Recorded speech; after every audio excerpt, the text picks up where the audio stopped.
12th, first budget hearing. I apologize that we're running a little bit late. But to get us started, I'd like to welcome Paula from the Finance Department. And in advance, thank you to your staff, all the city staff, the residents who are here with us today. Thank you for your engagement, and thank you for really working hard throughout the budget process. It's been truly a pleasure, as always, and we appreciate your leadership and your efforts. Thank you. Thank you. Paula Rodriguez, Assistant Finance Director for Management, Budget, and Compliance. As the mayor said, I'd like to recognize my staff. This is the one time of the year that we make sure to recognize them. So we have Pedro Sanchez, who is a Senior Management and Budget Analyst. He primarily works on our capital budget, so he's very intimate with all of the projects that we discussed. Chris Garcia, also Management and Budget Analyst, and Ivan Baez, and Management and Budget Analyst. And then we also have Anami Garcia, who was recently added to our team to work on grants, and Elsa Fuentes, who has been on our team as the grants coordinator and internal auditor for several years now.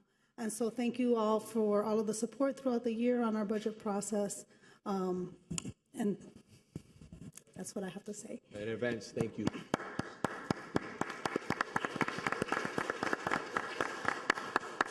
So before we get started with the presentation, Mr. Clerk, do we have any public comment that we'd like to address? Mr. Mayor, yes, we have speakers. First speaker, David Renshaw. Good evening, sir.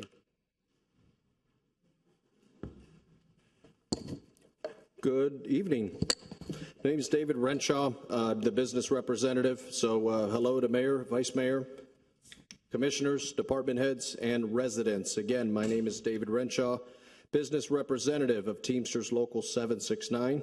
Proudly represents the general employees that work at the city. They keep it safe, they keep it clean, and they maintain that city beautiful standards your residents strive for. I'm here to outline a few components. Number one, we do not need a push in an advocacy to reduce certain positions in certain departments, i.e. the sanitation, i.e. the code department. These are departments that do not need a decrease, they need an increase. We here object to any reduction of any proposed future full-time positions as would benefit from the departments. Let's talk about the budget. I understand the process of the budget. I'm here to also let you know on behalf of the bargaining committee, we are still in negotiations between the parties. We have obtained some enhancements at the bargaining table, but under the direction of the union bargaining committee, and this is a clear, decisive direction to capture and obtain the standards that they deserve. This is the moment, this is the time, and this is the opportunity to finally, collectively show the love, admiration, but more so, the appreciation to the general employees that have spent years here. This is no longer about retraction and attention. This is about being back to being competitive. We need to maintain that competitiveness. We all talk about the money, the budget. Yes, everything has a cost to it, but when you go back and do the rewind, back in July 10th of 2024, we were told that the revenue from the homes and the taxes gone up 20%. I quote, "We have a lot of money." I continue to quote, "We have a significant amount of money." Just this Monday, by only attending a meeting that I discovered this city several years ago received an approximate $271K in surplus from the healthcare insurance. Where did that money go? So again, this is the opportunity, the best opportunity that we collectively have to show what we can do for our general employees. I encourage you to deeply consider that while we continue ongoing negotiations. Thank you for the extra time. Who are you quoting? I'm sorry? Who are you quoting? When are we voting? Who were you quoting? Oh, who was I quoting? I was quoting the mayor, Mayor Vince Lago, July 10th, 2024. I don't know what particular time it was, but I went through it, and I just go back and take a look at it, and those were the actual quotes. And when, not just me, but when your employees hear the leadership, as yourself, saying we have a significant amount of money, what is the interpretation of that to the general employees? They're the ones that brought that to my attention. David, look at this, look at this. Why can't we get this? Thank you, sir. You're welcome, sir. Thank you. Thank you. Thank you. Ms. Mary Cruz?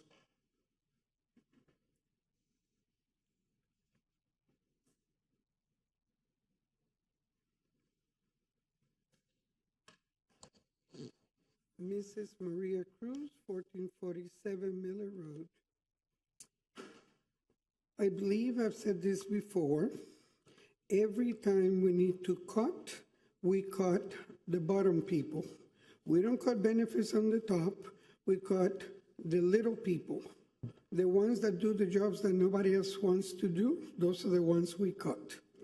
I'm looking at the memo that came out September 9th with the changes from July 1st. I do not believe there's one resident in this city that would think or say or be concerned about the status of the code enforcement workers. I have never in the, let's see, from 76 to now, 48 years that I've lived in this city, have never seen the dirty roofs, the state of stuff that normally would have been picked up by the code enforcement officers going up and down the streets. The violations, let me tell you, I'm very lucky because I live in an area that has an excellent code enforcement officer, but who's not full-time there. But when you drive around the city, it's pitiful. So I don't understand why we're cutting one code enforcement officer. Then you have one solid waste employee that's going to be eliminated, reduced from the previous. I'm talking about what was presented in July and what's being presented now. Solid waste. We don't have enough people there, so we're going to reduce one more. Listen to the people that are being reduced. Not benefits from the top, not executive benefits, not extra whatevers. We're cutting from the little people. The little people are the ones that we cut in this city all the time, okay? If you walk, if you drive around the city, you see our monuments that we proudly call monuments, our street numbers. I mean, I'm tired of seeing broken monuments, dirty monuments, monuments that you cannot read, and now we're going to cut one part-time sign shop person. Who's going to do that? Shall we get the kindergarten students from Gables Academy to come and, I have an idea, the 18,000 that we're using for the art, maybe this year we don't have to fix it. Maybe we can save them money. That's 18 grand right there. Okay? We're also cutting, we're moving one parking enforcement person to part-time. I don't know about you, but you need to look at the parking. You need to look around my area. I know that some people say that there's no issues around the university unless you live there and you see the cars parking all day long there. This is ridiculous. If you need to cut money, look at the top. Look at the executive benefits. Look at the things that we do not see because it's extra stuff that employees get, and let's keep the little money because those we need. That's it, Mr. Mayor. All right, perfect. Thank you. Paula?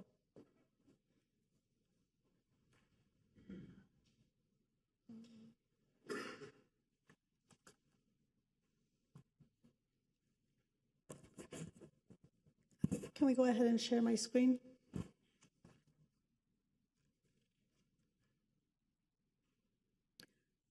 Go ahead. It's not being shared. Okay, so as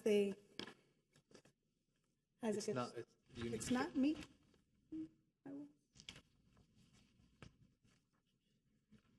So today is the first budget hearing for the fiscal 2024-25 budget. And today, the objective is to adopt on first hearing, the ordinance to set the millage rate of 5.559 and to adopt the budget estimate. We will hear this item again on September 24th at 5:01 p.m. will be our second reading of these ordinances. And just before we start, I want to address just one of the comments of the positions, and I'll get into it in my presentation, of the positions that are being proposed to be reduced in this budget estimate today.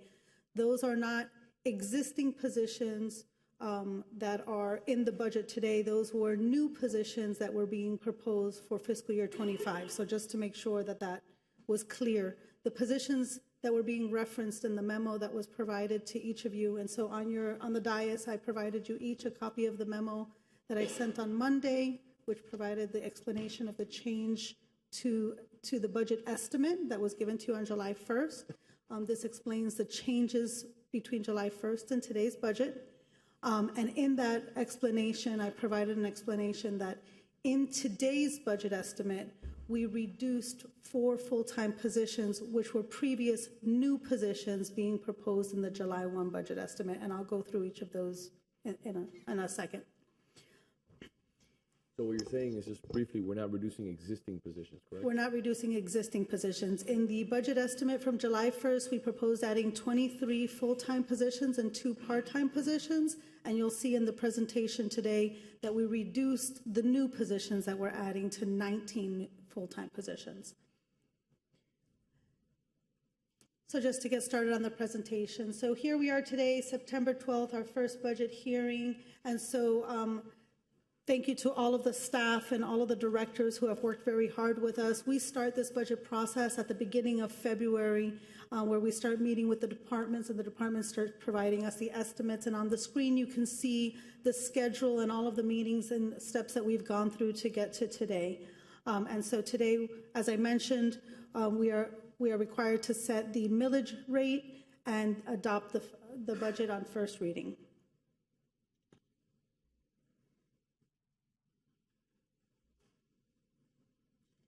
So on the screen, you'll see the same information that's provided to you in the packet that I provided. This is the first page of the supporting schedules, which are the changes from July 1st budget estimate to today. So the July 1st budget estimate was $283,480,289.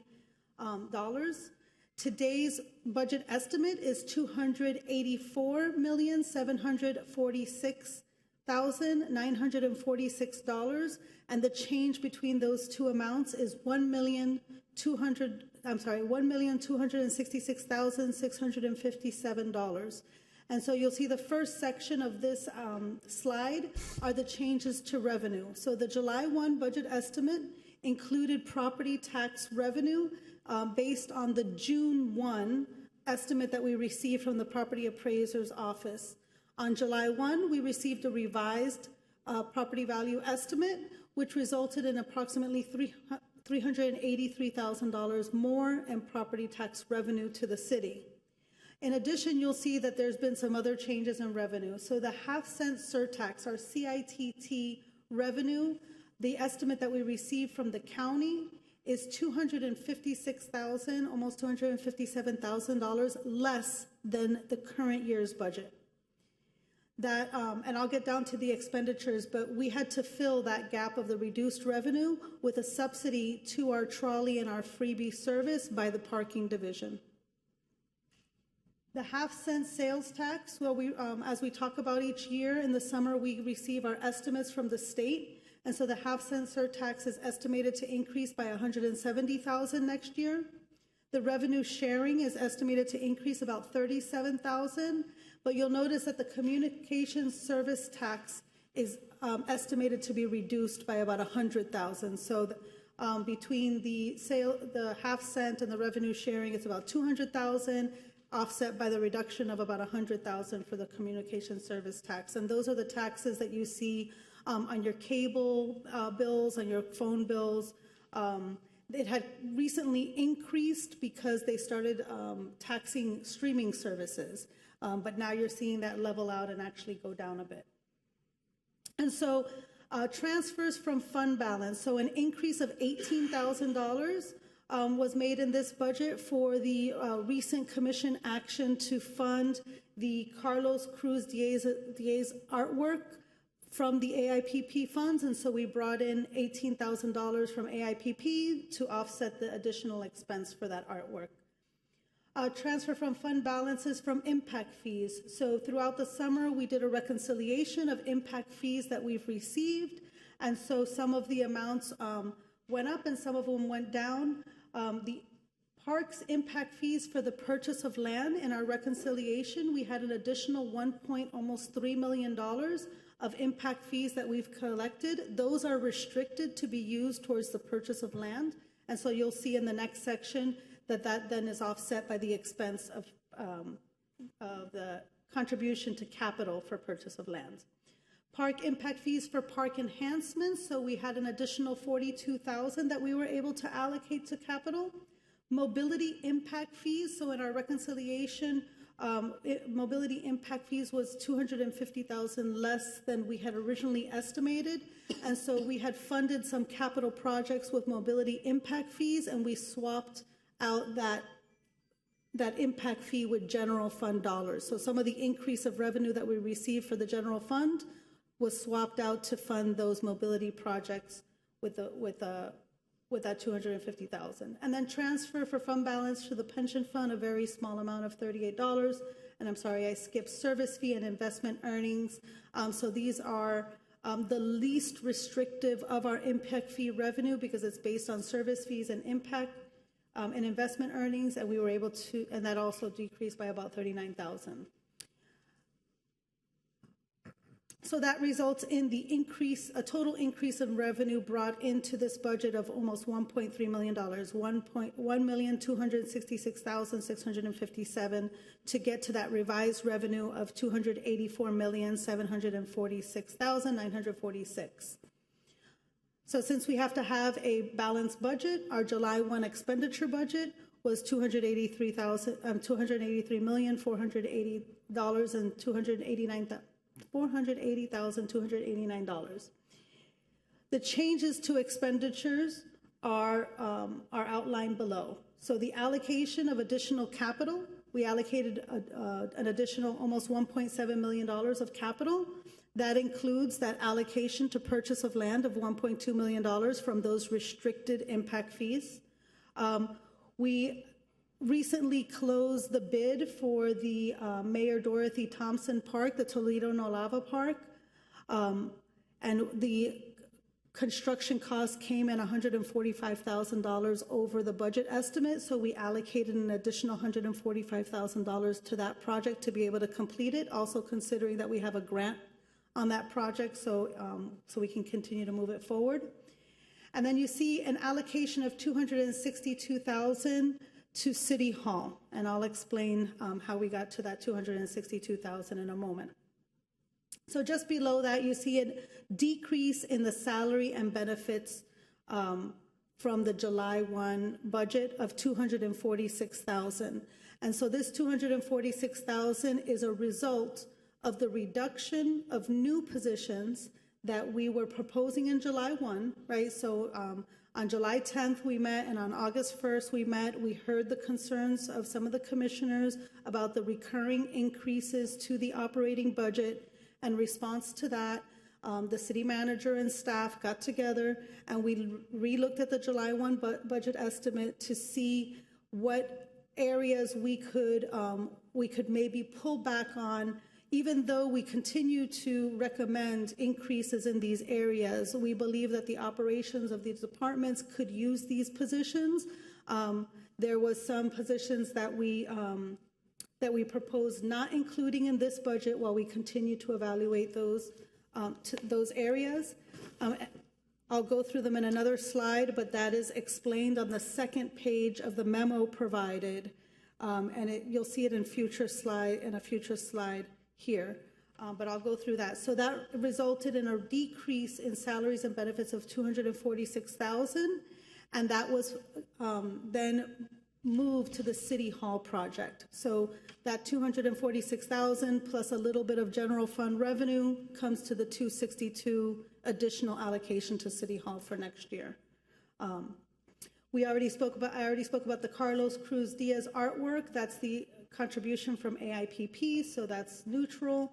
And then interdepartmental allocations was reduced by 141,000. Transfers to the general fund, city clerk special revenue reserve was reduced by $180, and transfers to general fund building division reserve was reduced by $34,000. And that's simply when we reduce operating budget, the transfers move around, when the operating budget goes down, the allocation of the internal services goes down, and it results in a decrease. And then the interdepartmental allocation reduction is primarily due to the transfer of funds from parking to the trolley service, to explain it quickly. That results in the $1.2 million increase of the expenses for a total operating budget of $284,746,946. So if there's no questions here, I'll go to the next slide. So here's a summary of our budget estimate. This summarizes our total revenues. So our operating revenues is $265,894,017. The transfers to reserves are outlined here. And so transfers of almost $5.2 million to General Capital Improvement Fund, $4.5 million from the General Fund, $1.1 million from the General Fund Art and Public Places, General Capital Impact Fee Fund of $2.5 million, Roadway Improvement Fund of $231,697, Parking Fund, transfers from reserve of $4.1 million, and that's primarily to fund capital. Retirement system, transfer of $99,000, stormwater utility, $1,055,703, and then other funds adds up to about $892 for a total of transfers of $18,852,929 for the total revenues that you saw on the previous page of $746,946. Our operating expenses are $226,489,724. Our capital budget is $41,563,146, and our debt service remains at $11,016,090. Our transfers to reserve, so our transfer to the city clerk special revenue, which is restricted to his use, are $87,656. Our transfer to the building division reserves budget for next year is just under $2.5 million, and our parking fund reserve for capital is $3.1 million, and that is the debt training in the parking fund for a total of $5.7 million of transfers to reserve for a total expenditure budget of $284,746,946. So this next couple of slides is the positions that we added to the budget. And so hopefully this is clear because I wanted to be able to display to you the changes from July 1 to today. And so the positions that we were adding to the budget on July 1 are listed here. The positions that we recommended to not include in this estimate are strike through and highlighted in green. So in the city manager's office, we maintained the commission liaison position. And development services, we initially proposed a field supervisor and a code enforcement officer. In this budget today, we are reducing it by the code enforcement officer, maintaining the additional field supervisor. In finance, we maintained converting the 2 part-time positions to 1 full-time. That actually results in a savings. In public works, we looked at initially proposed to add a maintenance worker, a part-time maintenance worker for the sign shop. This would have provided for a third crew in that area. By reducing this position, they will be able to add a second crew with changes they've made in staffing this year, and they will evaluate a third crew in future years. So this would be removing that new position. In solid waste... Go back to that last one. So there is an increase in staffing already proposed in addition to the part-time that was proposed. Right. So in the current year, Public Works identified a part-timer within their department that they could shift to the sign shop. They haven't filled that position. That shift of a part-timer gives them the ability, once they hire it, to add a second crew. Right now, they only have one crew. So the shift that they did this year will allow them to go to a second crew. Adding this position would have allowed them to go to a third crew. And so the reason that it was discussed that they could absorb this for now is let's get the second crew going, see how that works out, and evaluate the need for a third crew in the future. Thank you. In solid waste, our July 1 budget estimate included 1 solid waste operator and 2 solid waste workers. This budget estimate maintains the 1 operator, but reduces the solid waste workers to adding 1 instead of 2. The Public Works Inspector for right-of-way and solid waste is a part-time position, which is revenue neutral, because we anticipate that they will increase the billing for oversized trash piles and things of that nature, so that position was maintained. Just to be clear. Yes. Because here it's showing originally, and then it got to the budget, and then it was 1 solid waste operator, and then 2 solid waste workers. But in actuality, what we had discussed from the beginning was 2 solid waste operators and 2 solid waste workers. And now you're reducing practically 3 of them, basically. Right. So the initial request from the department, was 4 and 4. The initial request was 4-4. Right. It was evaluated with the ACM and the department, and so they, based on their staffing needs, they decided that 2 and 2 would be sufficient, 2 operators and 2 solid waste workers. When we developed the July 1 budget estimate, we didn't have sufficient funds to do 2 operators and 2 solid waste workers at the time. At the budget hearing, at the July 10th meeting, I did mention that because we knew we were getting additional property revenues, that we were planning on going to the 2 operators and 2 solid waste workers. But since then, the conversations have evolved, and so the July 1 estimate as it stands is 1 operator and 2 solid waste workers. The revised budget estimate, based on the conversations with the manager, has reduced that by 1 position. So yes, so not adding the operator, an additional operator 2, and reducing by 1 solid waste worker. That's what's here. So their needs was really 8, right? To begin with, and now we're down to 2, basically, just 2. Okay. And so that's what we're presenting here. We can always discuss it. Mm-hmm. So in IT, we were adding an IT customer support and GIS analyst too, and so we did not remove that position, but the department was willing to eliminate a part-time position to reduce the funding impact, but still get the full-time position. So that is included here. Fire and police officers, adding the 5 firefighters and fire police officers was not impacted. We also maintained the body-worn camera analyst.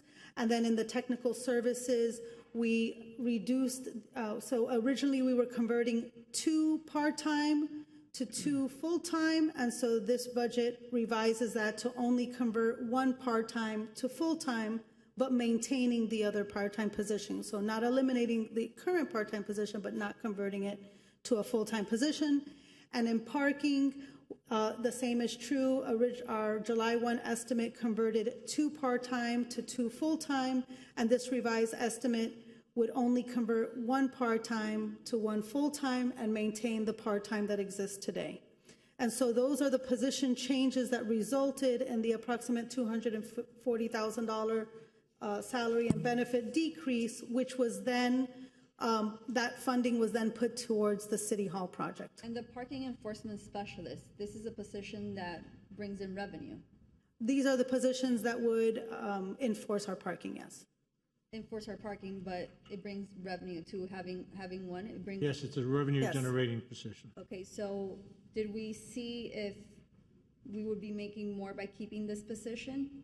We didn't do a revenue analysis, but so one of the ways that I look at enforcement is really that our goal is compliance. So even though, yes, that would be a practical evaluation, we did not look at the revenue that a part-timer versus a full-timer would generate. Okay. So I will continue with the presentation unless there's any other questions. Okay. And so that would change our initial increase of full-time positions to 925 to 921. So now a little bit about capital. And so you've seen this chart before. This is a 5-year priority project funding plan that we established in fiscal year 23. And so this slide outlines what the fiscal year 23 plan was. And so Firehouse 4, Phillips Park, Pond Circle Park, City Hall, the Gondola Building, the Venetian Pool, and the Alhambra Water Tower were the projects that were identified as the priority projects for this plan.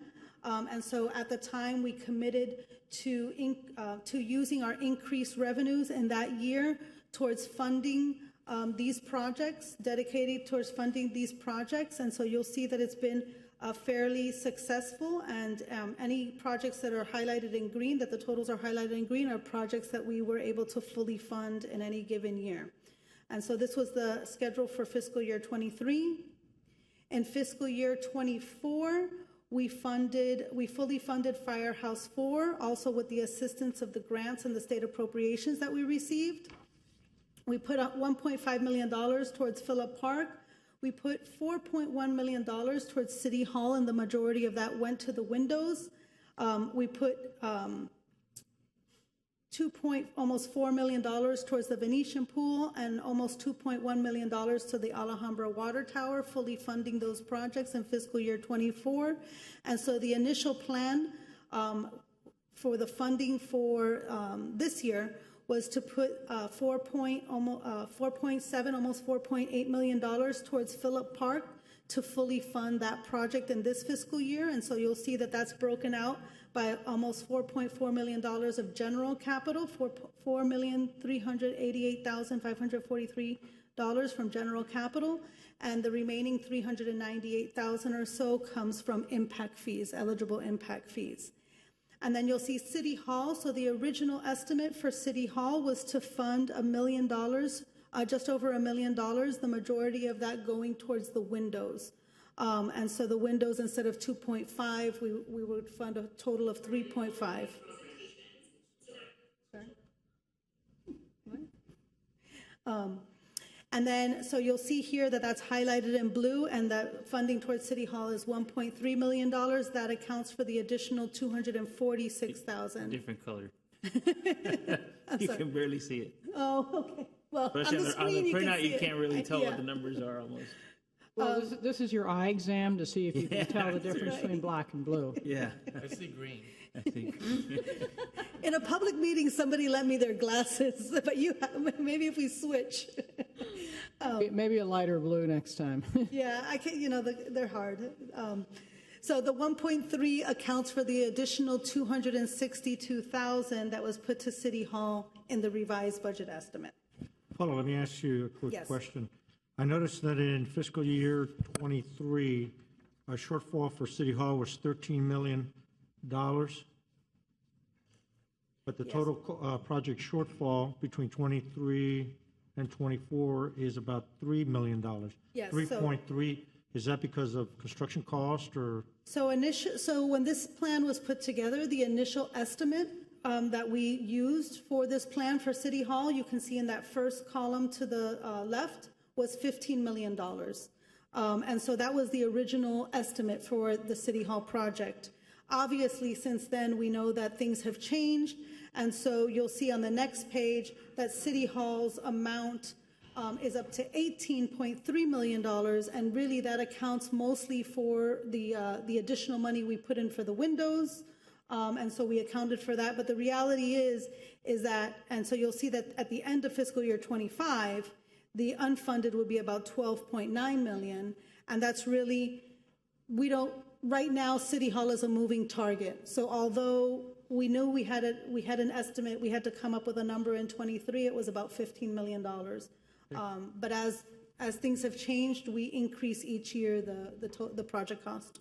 Yeah, as we examine the building more, and we can't get off the shelf windows. And I imagine that this 12.9 might change Again. next year as well, right? So I think it will. right. Yes. It will. There's a question mark there anymore.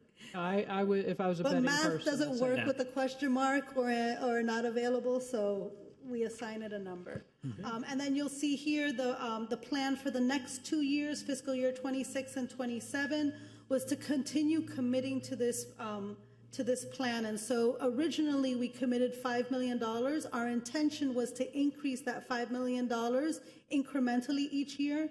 And so that's why in fiscal year 26, you see $6.5 million. And of course, that would be based on revenue availability in that year, right? So the plan would be that if available, we would do 6.5. At a minimum, we would commit the $5 million that we talk about each year. Right. And then in fiscal year 27, we would also commit the remaining amount for City Hall to fully fund it in fiscal year 27 under this plan. And then we can continue the plan for other projects. Okay? Okay. And so this, you've seen this slide before. This is the list of capital projects that we are funding this year and the amounts, new funding, providing new funding to this year, and the amounts by project type. And so total capital equipment, we're funding just under $3.2 million. Facility repairs and improvements, we're funding just over $3.5 million.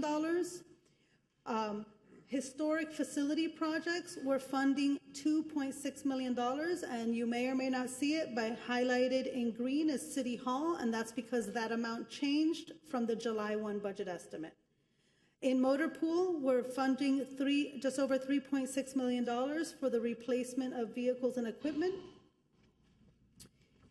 In parking repairs and improvement, we're funding just over $2.8 million.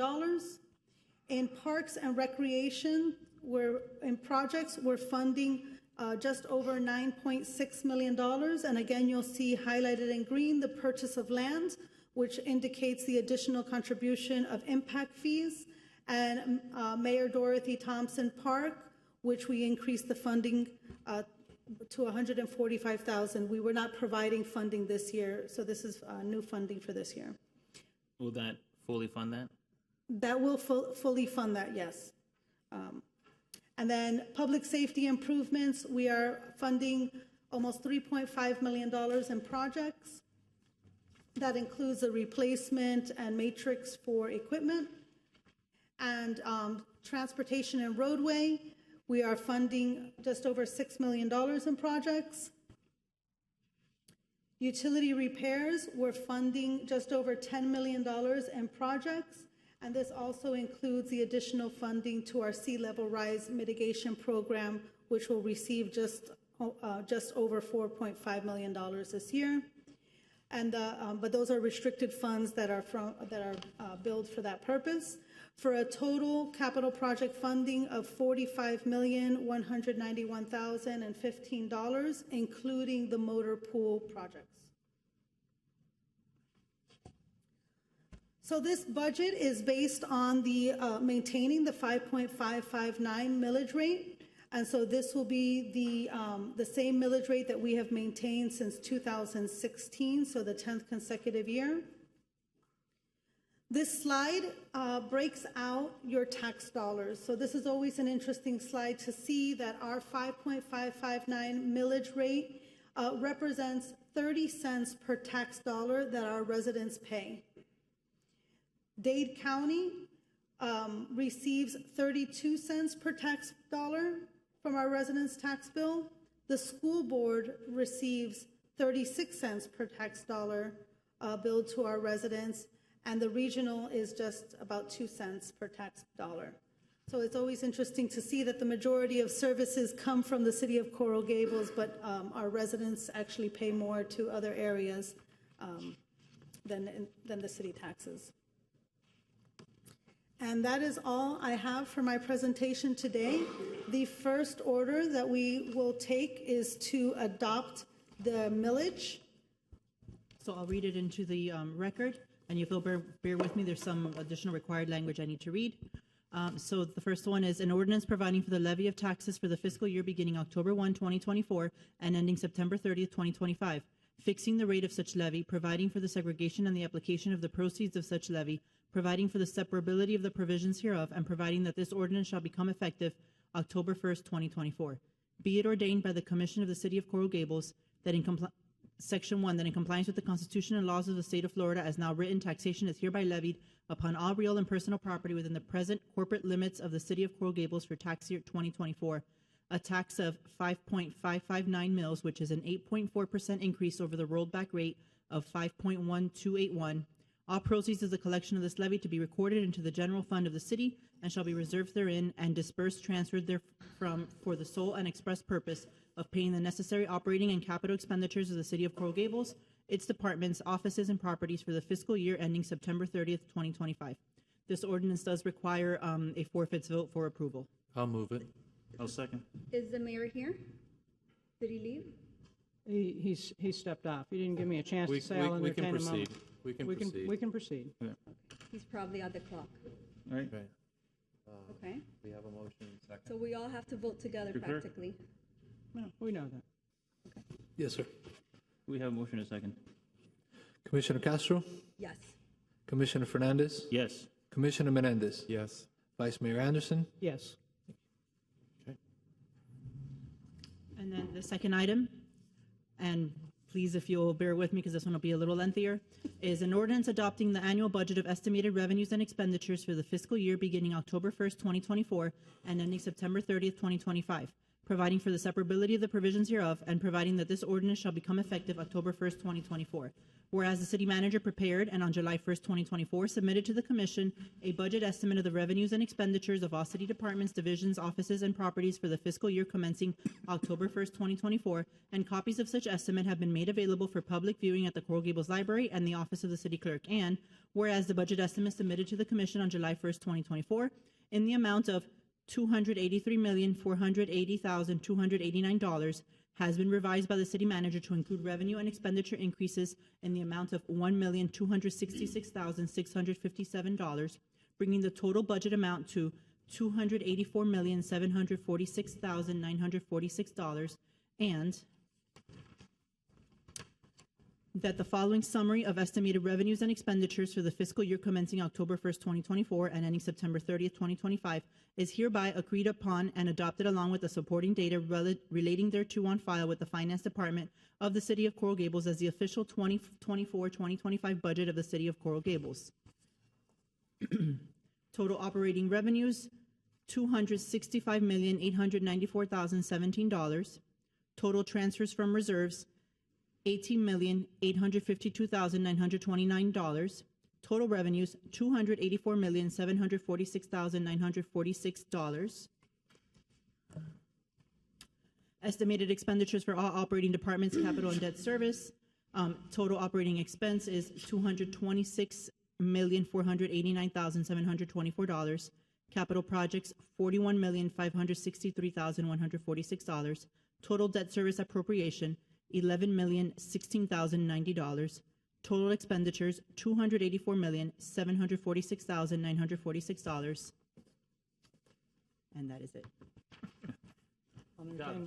So, if I may, Madam Vice Mayor, I have no problem voting on this on first reading today, but I would like to see some changes going into second reading. I personally would have concerns with removing the solid waste positions, as well as the code enforcement position. And I would like to see what the part-time parking position can bring in as far as revenue. because it might offset its own costs.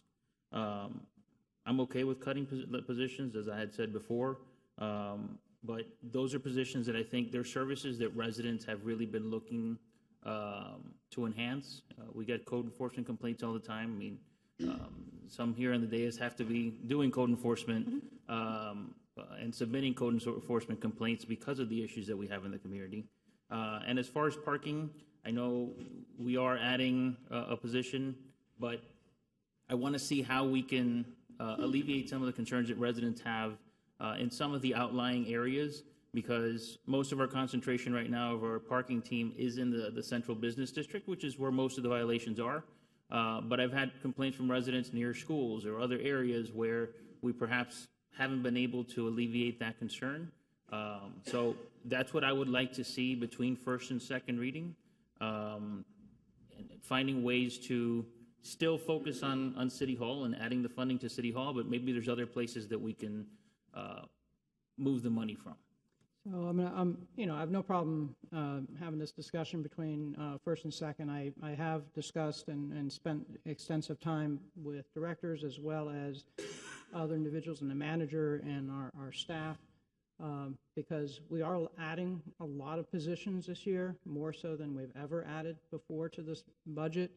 And I do think that there are some efficiencies that we can provide to make the job easier for our solid waste workers if we add some additional tools in the toolbox, which, I've shared some ideas with the manager, but, the ultimate decision has to be made by the solid waste director, by the employees themselves to consider those things that would take a lot of stress and strain, I think, off of the difficulty of the job, especially in the heat, and fewer injuries and less heat stroke, et cetera.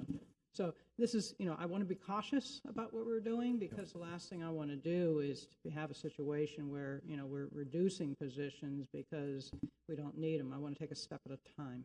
And yes, we're increasing positions, and yes, we're increasing solid waste workers, and based upon the discussions that I had, the positions that are needed the most are being absolutely filled, and the ones that are, less certain, let's take a test drive between first and second and get the feedback from staff and from the director as to how we can be more efficient and make the job easier for our employees.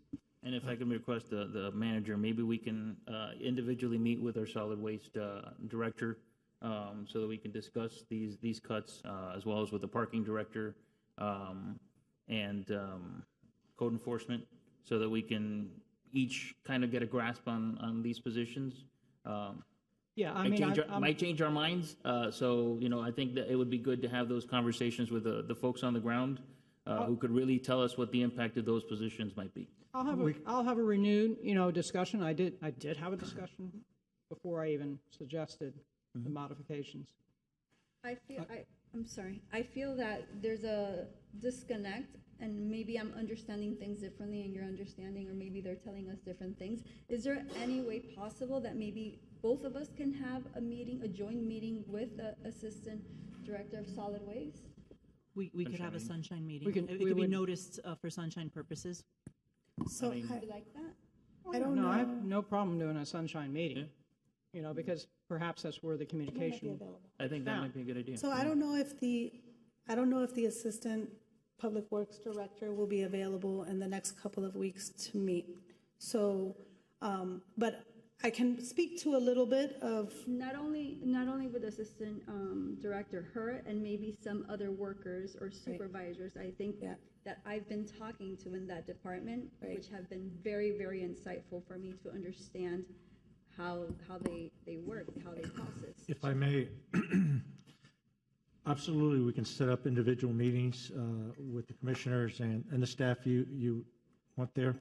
Also keep in mind, I think there's we always have the other option of coming back to commission after this budget is passed and request an additional headcount or increase in the headcount for one specific position or another.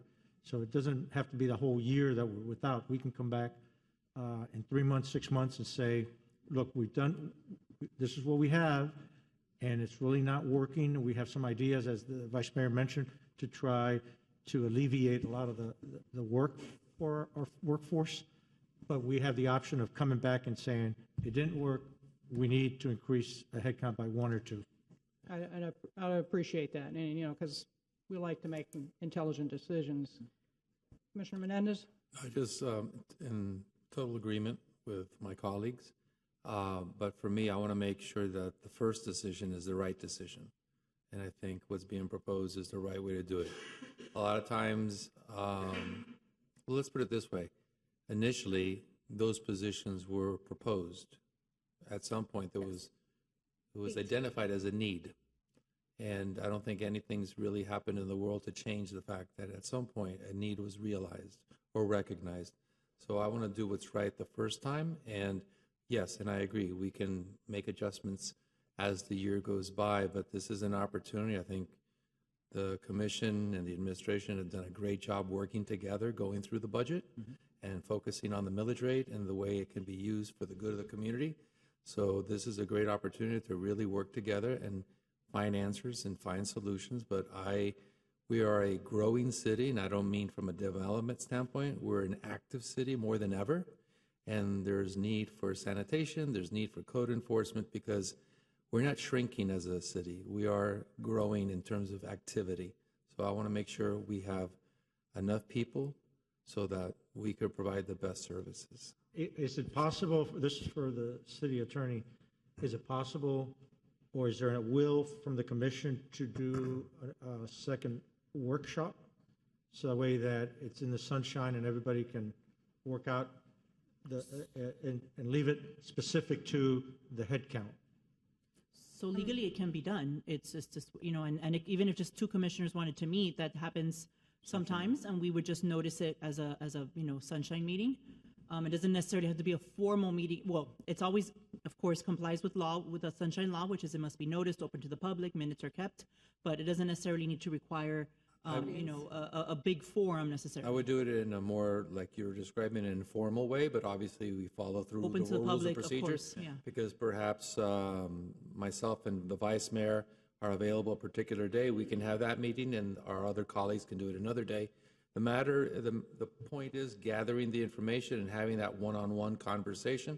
So whatever flexibility is required, let's be flexible about what we can do. Okay.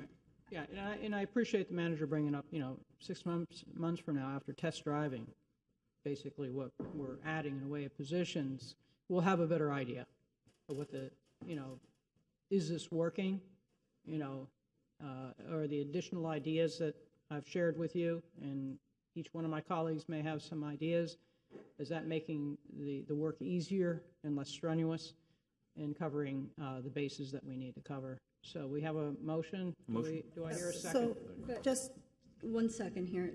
I just want to clarify that the initial need was 8, right?